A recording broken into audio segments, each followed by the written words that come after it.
नमस्कार, welcome to education for knowledge. आप लोगों का स्वागत है। इस वीडियो में हम लोग देखेंगे बिहार स्पेशल से संबंधित टॉप 20-20 प्रश्न जो कि आगामी 17 बीपीएससी के लिए इंपॉर्टेंट है, जो कि दिसंबर मंथ में प्रस्तावित है। अगर आप बिहार स्पेशल बिहार को स्किप करते हैं तो आप अधिकारी बनने का जो सपना देख रहे हैं वो हल्का दूर हो सकता है।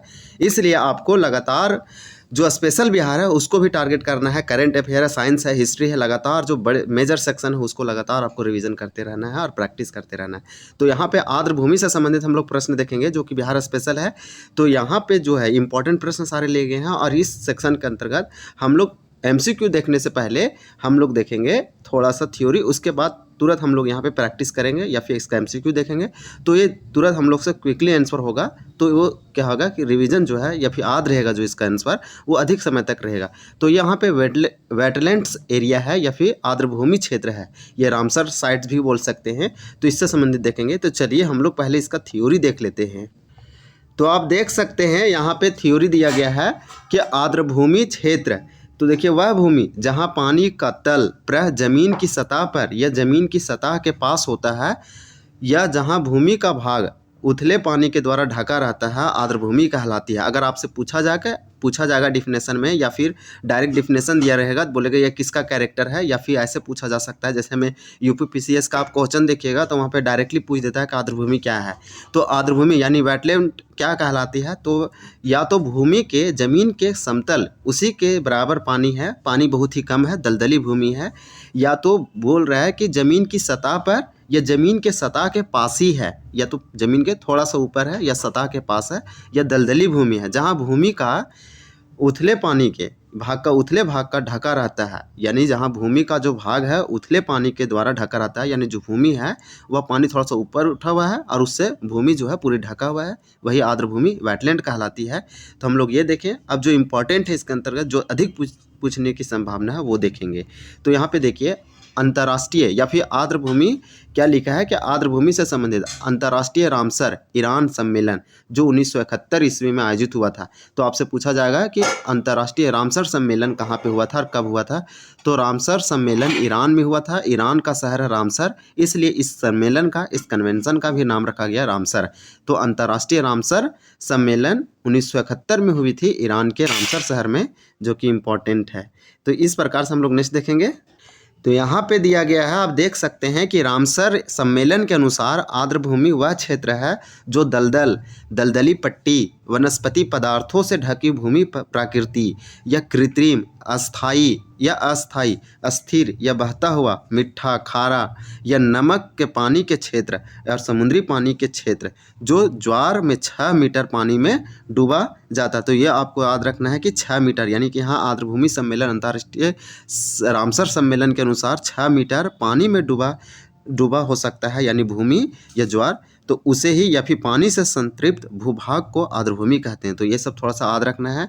या तो वो जो दलदली क्षेत्र हो या फिर दलदली भूप्रपटी हो या वनस्पति पदार्थों से, यानी कि पत्तियों से, पेड़ पौधे से जो है वो उसके सड़े गले हुए से ढकी हुई पूरा प्रकृति, यानी कि वो भूमि, उसके ऊपर पूरा पनपे हुए हैं पौधे। फिर कृत्रिम यानी कि या तो आर्टिफिशियल हो सकती है या परमानेंट हो सकती है, या तो टेम्प्रोरी से है, या तो अस्थिर है, या बहता हुआ है, यानी कि ये रुका हुआ है, इसमें तो फॉलो हो रही है वाटर, या तो मीठा है यानी कि फ्रेश लेक है, या तो ये खारा है यानी सलाइन है, सैलिनिटी है, नमक है, इस तरह से बोल सकते हैं, नमकीन पानी है। इस प्रकार के क्षेत्र को जो समुद्री से आर पार हो रही है इस प्रकार को बोलेंगे आर्द्रभूमि। तो ये डिफिनेशन से दिया गया है, तो ये आपको याद रखना है। यहाँ पे 6 मीटर पानी में, ये थोड़ा सा इंपॉर्टेंट था। नेक्स्ट देखेंगे हम लोग।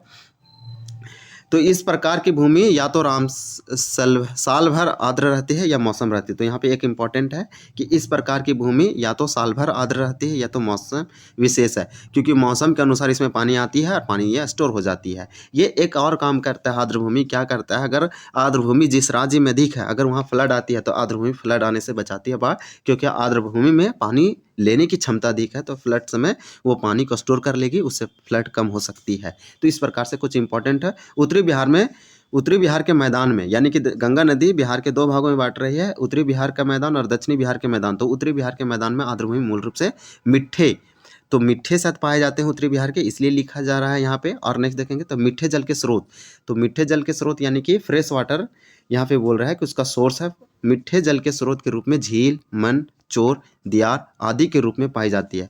तो ये सब क्या है? मन, चोर, दियार। तो उत्तरी बिहार मैदान में जो झील है, जो झील नुमा जहाँ जलमग्न एरिया है, जहाँ पे उस एरिया को यानी झील को ही बोला जाता है वहाँ पे मन, चोर, दियार। यानी कि वह मीठे पानी की स्रोत है या फिर मीठे जल के स्रोत के रूप में झील है, या फिर मन है, या तो चोर है, या तो दियार है। ये उत्तरी बिहार के ऐसे खासियत है जो गंडक रिवर, बूढ़ी गंडक से बनाई जाती है। भारत में राष्ट्रीय आर्द्रभूमि संरक्षण कार्यक्रम NWCP आपको याद रखना है, नेशनल वेटलैंड कंजर्वेशन प्रोग्राम, इसको बोलेंगे नेशनल वेटलैंड कंजर्वेशन प्रोग्राम के तहत 115 आर्द्रभूमि वेटलैंड चिन्हित किए गए हैं। इस कार्यक्रम के तहत 115 में से 3 आर्द्रभूमि क्षेत्र बिहार में से संरक्षित किए गए हैं। यानी कि ये घोषित तो नहीं किए गए हैं, लेकिन ऐसे भारत में टोटल 115 वेटलैंड एरिया को ये पहचाना गया है, ये चिन्हित किया गया है, मार्क किया गया है। और इसको 115 में से 3 जो मार्क किया गया या पहचाना गया वो बिहार में है। लेकिन इसमें से बहुत को अब मिल चुका है रामसर साइट का दर्जा या कन्वेंशन साइट का दर्जा। तो यहाँ पे हम लोग देखेंगे, एक है बिहार का जो 3 है 115 में संरक्षित किए गए हैं, वह कांवर झील या कांवर ताल जो कि बेगूसराय जिला में है। एक है बरीला जो कि वैशाली में है।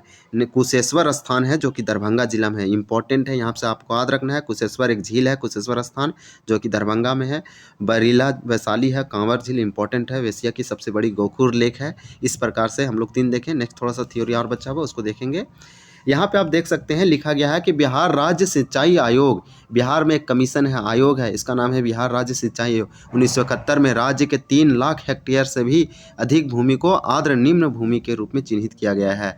आर्द्र भूमि पर्यावरण एवं जैव विविधता के साथ साथ आर्थिक एवं तो यहाँ पे आप देख सकते हैं, यहाँ पे लिखा गया है आर्थिक एवं संसाधनात्मक महत्व रखती है। जो आर्द्रभूमि पर्यावरण एवं जैव विविधता के साथ साथ जो आर्द्रभूमि है यानी वेटलैंड है, वह इन्वायरमेंट और बायोडाइवर्सिटी यानी पर्यावरण और जैव विविधता के साथ साथ इकोनॉमिक यानी आर्थिक और संसाधनात्मक रिसोर्सरीज या फिर महत्व भी रखती है। जैसे मत्स्य पालन, मखाना मिथिला क्षेत्र में मखाना सिंघाड़ा का उत्पादन होता है। यानी कि इतने इम्पॉर्टेंट होते हैं वेटलैंड कि वह आर्थिक रूप से तो बहुत ही समृद्ध होते हैं। यानी कि जिस राज्य में अधिक आर्द्रभूमि है वह राज्य भी थोड़ा सा समृद्ध हो सकती है ये सब में। यानी कि वह इन्वायरमेंट को संरक्षण में काम करते हैं। हम जैसे मैं बताया कि वो फ्लड को रोकने में काम करती है, बाढ़ को बचा सकती है, बाढ़ आने से ये थोड़ा कम करती है उसके रिस्क को। तो आर्द्रभूमि यहाँ बताया जा रहा है कि ये पर्यावरण के संरक्षण के लिए भी इम्पॉर्टेंट है, पर्यावरण के कंजर्वेशन के लिए या फिर बायोडाइवर्सिटी। इसके साथ साथ इकोनॉमिक एक्टिविटी को इम्प्रूव कर सकता है एंड संसाधनात्मक यानी रिसोर्स के भी महत्व रखती है। जैसे मत्स्य फिशिंग जो होता है, यहाँ पे देखेंगे मखाना सिंघाड़ा का उत्पादन होता है। बाढ़ नियंत्रण में भी निम्न भूमि चोर, मन, दियार या झील आदि उपयोगी है। तो बाढ़ नियंत्रण से भी इम्पोर्टेंट था और यहाँ पे आर्थिक से रिलेटेड भी पर्यावरण और जैव विविधता, क्योंकि बाढ़ के समय में नदियों का अतिरिक्त जल यानी जब अधिक जल उसका ओवरफ्लो होने लगती है तो इसमेमें संग्रहित हो जाता है इनमें, यानी कि चली जाती है आर्द्रभूमि, क्योंकि यहाँ पे पानी कम होती है। बिहार की कुल आर्द्र निम्न भूमि को 21% निजी स्वामित्व, यानी कि बिहार में जितने भी वेटलैंड है यानी आर्द्र भूमि है, आर्द्र निम्न भूमि है, उसमें से 21 यानी 21% निजी स्वामित्व और 79% सरकारी स्वामित्व में, निजी यानी प्राइवेट लोगों के पास है। तो हम लोग देखें, थोड़ा सा टेबल देखते हैं। यहाँ पे टेबल दिया गया है जो कि इम्पोर्टेंट हो सकता है। इस टेबल को आप देख सकते हैं और याद रख सकते हैं। यहाँ से आपका 2 चीज़ क्लियर होगा, जितने भी इसमें कलर किए गए हैं या हाईलाइटेड था उसको आप अच्छे से थोड़ा सा ध्यान रखिए, रिवीजन कीजिए। रिवीजन ही वो मंत्र है जो आपको एक अधिकारी बनने का जो सपना आप देख रहे हैं वो पूरा हो सकता है। तो यहाँ बिहार की क्या क्या दिया गया है, तो बिहार की प्रमुख जल निमग्न यानी कि जलमग्न आर्द्र यानी वेटलैंड दिया गया है। जैसे में वेटलैंड भूमि, आर्द्र भूमि, जैसे में यहाँ पे उत्तरी बिहार में इसको झील, चोर, मन, गोखुर झील बोला जाता है, यानी झील को ही ये सब उत्तरी बिहार में बोली जाती है। तो आपको ये याद रखना है कि झील जो है, चोर ये कुछ नहीं है, झीली है जो कि जलमग्न भूमि है, ऐसा क्षेत्र है। तो यहाँ पे झील से संबंधित दिया गया। जैसे हम कांवर झील कहाँ पे है, तो जिला बेगूसराय में, जो कि इंपॉर्टेंट है। तो ये सबसे एशिया की सबसे बड़ी गोखुर झील है, तो ये इंपॉर्टेंट हो जाता है क्योंकि इस झील को आर्द्रभूमि क्षेत्र घोषित किया गया है। ये कहाँ पे स्थान इंपॉर्टेंट हो जाता है कि ये टॉप में है इसलिए। तो मंझौल में है। कुशेश्वर स्थान ये इंपॉर्टेंट है। कुशेश्वर स्थान झील, कुशेश्वर स्थान के नाम यानी कि कुशेश्वर स्थान पास है कुशेश्वर झील, ये कुशेश्वर स्थान झील, इसीलिए इसका नाम भी पड़ा यही। तो ये जिला इंपॉर्टेंट है, ना कि इसका स्थान। तो इसका हम याद रखेंगे, या फिर आप लोग याद रख सकते हैं कुशेश्वर स्थान झील का दरभंगा, और कांवर झील का बेगूसराय। और ये नेक्स्ट देखेंगे घोघा चाप झील, ये मनिहारी में है, कटिहार जिला पड़ती है। फिर सिमरी बख्तियारपुर झील, जो यहाँ पे सिमरी बख्तियार झील है, यह सिमरी बख्तियारपुर में लोकेटेड है, इसीलिए इस नाम, इस जगह का भी नाम, स्थिति का भी नाम सिमरी बख्तियारपुर है, इसलिए झील का भी नाम पड़ गया सिमरी बख्तियारपुर झील, जो कि सहरसा में है, सहरसा। उदयपुर झील उदयपुर में है, पश्चिमी चंपारण में पड़ती है। नेक्स्ट हम लोग देखेंगे भूसरा मन, भूसरा में मुजफ्फरपुर जिला पड़ता है। ब्रह्मपुरा मन, मुजफ्फरपुर स्थान और मुजफ्फरपुर जिला। केसरिया चौर खेतर, जो मोतिहारी पूर्वी चंपारण में ये यहाँ पे लोकेटेड है।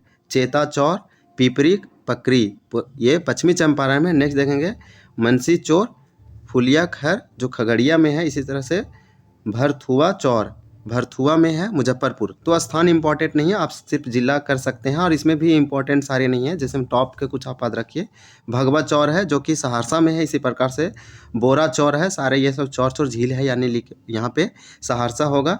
परबा मुरली चौर, जो कि ये भी सहरसा में है। तो आप याद रख सकते हैं कि मैक्सिमम जो जिला है यहाँ पे देखिए सब एक दूसरे से इंटरलिंक है, यानी कि सटे हुए हैं, और यहाँ पे मैक्सिमम पूर्वी चंपारण, सहरसा।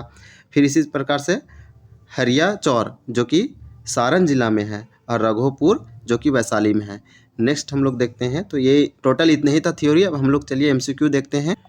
यहाँ पे देखिए आर्द्रभूमि वेटलैंड से संबंधित टॉप 20 प्रश्न है, जो कि बिहार स्पेशल से संबंधित है, तो ये इंपॉर्टेंट है। प्रश्न संख्या फर्स्ट, निम्न में से कौन सम्मेलन आर्द्रभूमि से संबंधित है? तो कौन सा ऐसा सम्मेलन है जो वेटलैंड से संबंधित है? तो रामसर, क्योंकि ईरान के शहर रामसर में ये सम्मेलन हुआ था, इसलिए इसको रामसर कन्वेंशन या सम्मेलन बोलते हैं। नेक्स्ट होगा, यानी फर्स्ट का आंसर सी होगा। नेक्स्ट क्वेश्चन देखेंगे, क्वेश्चन नंबर 2। अब तेजी से देखेंगे, क्योंकि हम लोग देख चुके हैं थ्योरी, तो एमसीक्यू इजी हो जाएगा। 2 नंबर में दिया गया है, रामसर सम्मेलन कब हुआ था? तो रामसर सम्मेलन 1971 में हुआ था। 3rd नंबर देखेंगे, रामसर नामक स्थान किस देश में है? तो ईरान में है। निम्न में से कौन आर्द्रभूमि का उदाहरण है? तो कौन आर्द्रभूमि का उदाहरण है वो देखेंगे, तो 4 का आंसर डी हो जाएगा। आर्द्रभूमि का उदाहरण सारे हैं, यानी कि चौर है, मन है, दियार है, तो इसका आंसर डी होगा, ए बी सी, यानी तीनों 4 का। नेक्स्ट देखेंगे क्वेश्चन नंबर 5, कौन आर्द्र क्षेत्र बिहार में स्थित है? तो कौन सा ऐसा आर्द्र क्षेत्र है या वेटलैंड एरिया है जो कि बिहार में लोकेटेड है? तो बिहार में अवस्थित जो आर्द्र भूमि है वो कांवर झील है, बरीला है, और कुशेश्वर स्थान है, कि जो टॉप में है। ये तीनों आपको याद रखना है। ये 5 का आंसर डी होगा, यानी कि ए बी सी तीनों। क्वेश्चन नंबर 6, बरीला आर्द्र क्षेत्र यानी बरीला वेटलैंड एरिया बिहार के किस जिले में है? ये पूछा जा सकता है, इंपॉर्टेंट है, क्योंकि कांवर झील के बारे में बहुत पूछा गया है। तो 6 का ए होगा, वैशाली। अगर मिलता है आर्द्र भूमि का दर्जा तो यह इसका इंपॉर्टेंस और भी बढ़ जाएगी। तो 6 का आंसर ए होगा, वैशाली जिला में है बरीला वेटलैंड एरिया या फिर आर्द्र क्षेत्र। नेक्स्ट देखेंगे क्वेश्चन नंबर 7।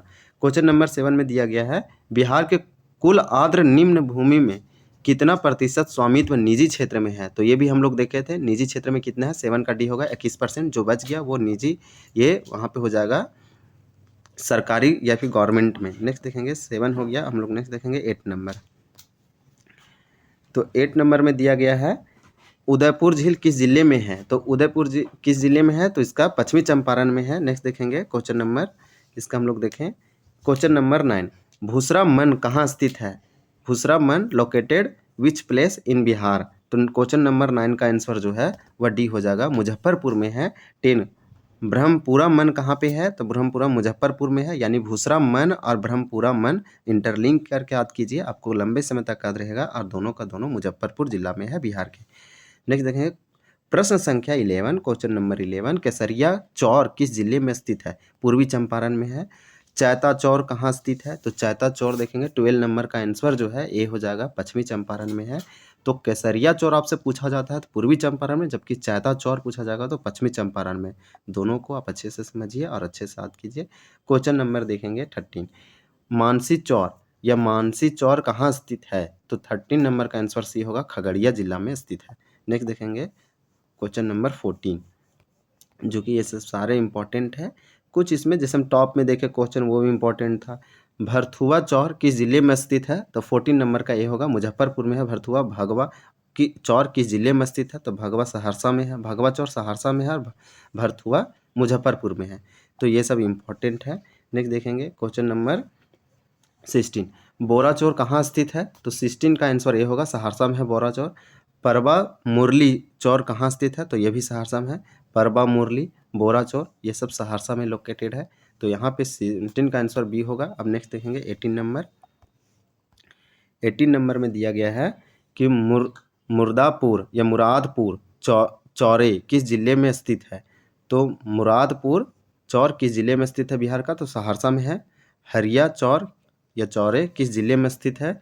तो 19 का आंसर है जो ए होगा, सारण जिले में लोकेटेड है। नेक्स्ट देखेंगे क्वेश्चन नंबर 20, पूछा गया है राघोपुर आर्द्रभूमि क्षेत्र यानी कि राघोपुर वेटलैंड एरिया किस जिले में है? तो बोलेंगे Raghopur wetland area located in which place in Bihar. तो यहाँ पे या फिर विच डिस्ट्रिक्ट्स इन बिहार? तो वैशाली जिला में। इंपॉर्टेंट है। टॉप 20 देखें जो कि आगामी बीपीएससी के लिए इंपॉर्टेंट था या आर्द्रभूमि से संबंधित था, आप बोल सकते हैं। यह ड्रेनेज सिस्टम है, ये बिहार का ज्योग्राफी है जो कि बिहार स्पेशल के अंतर्गत देख रहे थे। ये आगामी बीपीएससी के लिए इंपॉर्टेंट है। अगर वीडियो पसंद आया है तो आप फ्रेंड के साथ शेयर कीजिए, सब्सक्राइब कीजिए चैनल ताकि आपको नोटिफिकेशन मिले। कमेंट कीजिए अब वीडियो कैसा आता है उसको आप सजेशन दीजिए, इसमें क्या इम्प्रूव किया जा सकता है। फिर thank you watching for this video.